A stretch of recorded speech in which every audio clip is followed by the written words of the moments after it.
जय श्री राम। बजरंग बली बल साधना। हनुमान जी चमत्कारी मंत्र सिद्धि के ऊपर यह वीडियो है। ये साधना 21 दिन में करी जाती है, 21 दिन में सिद्ध हो जाती है। साधक को धर्म युद्ध के लिए हनुमान जी से बल मांगना चाहिए। यह सिद्धि किसी भी पूर्णिमा या शुक्ल पक्ष के मंगलवार, शनिवार या किसी ग्रहण, नवरात्रि या कोई भी त्योहार या फिर श्रावण माह में भी सिद्ध कर सकते हैं। साधना के लिए साधक के पास एक खाली कमरा होना चाहिए जहाँ पर कोई हलचल, रोक टोक या आवाजें ना हो। केवल साधक ही आ जा सके। हनुमान जी संबंधी सभी नियमों का पालन करना अनिवार्य है। सिद्धि से पूर्व साधक को हनुमान जी की पूजा मंदिर में जाकर करनी चाहिए।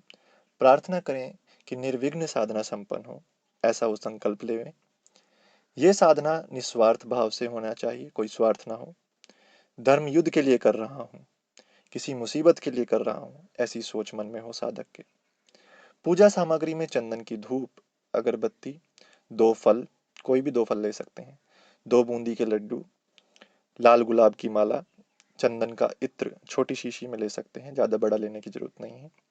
देसी घी का दिया, लंगोट चाहिए, लाल कपड़े का लंगोट, चमेली का तेल, लाल सिंदूर का चोला, एक जोड़ी खड़ाऊ, लाल रंग के कोई कपड़े, पानी वाला नारियल, एक हरा पान, 2 इलायची, छोटी बड़ी कोई भी 2 इलायची चल जाएगी। मंगलवार या शनिवार को बंदरों को केले चढ़ाने हैं, गुड़ खिलाएं बंदरों को, चने खिलाएं।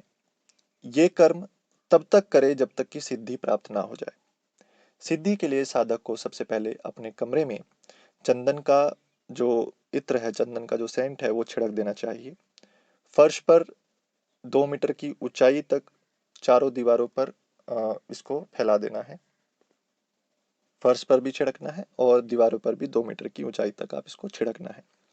उसके बाद साधक को सभी सामग्री के साथ कमरे में होना चाहिए। बार बार कोई सामान लेने बाहर ना जाए। आसन जो है वो कुशा का होना चाहिए, उसके ऊपर लाल आसन फिर आपको रखना है कोई भी। 10 मीटर का लाल कपड़ा जो होता है उसके 3 भाग आपको करने हैं। पहला भाग 1.5 मीटर का जो आपको आसन के ऊपर रखना है, कुशा के आसन पर।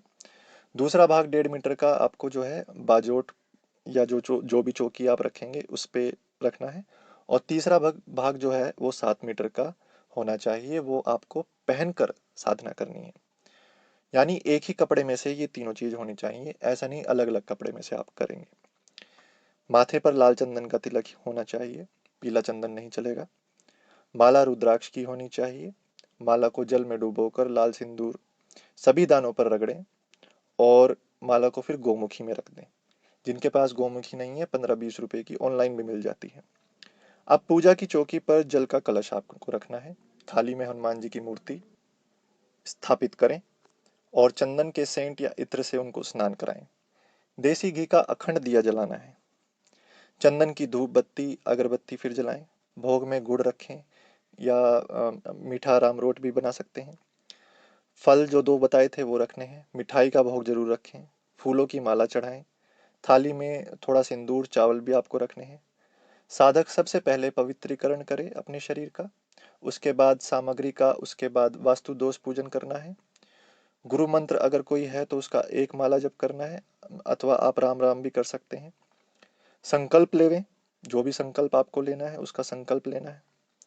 सुरक्षा साधन करें, सुरक्षा कवच आप पढ़ सकते हैं, रक्षा मंत्र आप पढ़ सकते हैं, राम रक्षा स्तोत्र आप पढ़ सकते हैं। फिर हनुमान जी का बहुत अच्छे से ध्यान करना है, उनकी वीरता का ध्यान करना है, उनके स्वरूप का ध्यान करना है और फिर अपना मंत्र सिद्धि जो है वो शुरू करना है। मंत्र जो है आपको हमने दे दिया है डिस्क्रिप्शन में। मंत्र जाप के बाद हनुमान चालीसा का 1 पाठ और अंत में आरती। आरती के बाद क्षमा जरूर मांगे और फिर उसी कमरे में उसी स्थान पर सो जाए। ये साधना होने पर हनुमान जी साधक को आज्ञा चक्र में प्रकट होकर वरदान देते हैं। इसमें साधक को बल मांगना चाहिए, क्योंकि ये बल के लिए है साधक। ये बल साधक के शरीर में आने में लगभग 2 से 10 साल का समय लग जाता है। परंतु जब ये आना शुरू होता है तो साधक इतना वीर, इतना बलशाली हो जाता है कि उसको हराना इस दुनिया में तो असंभव हो जाता है।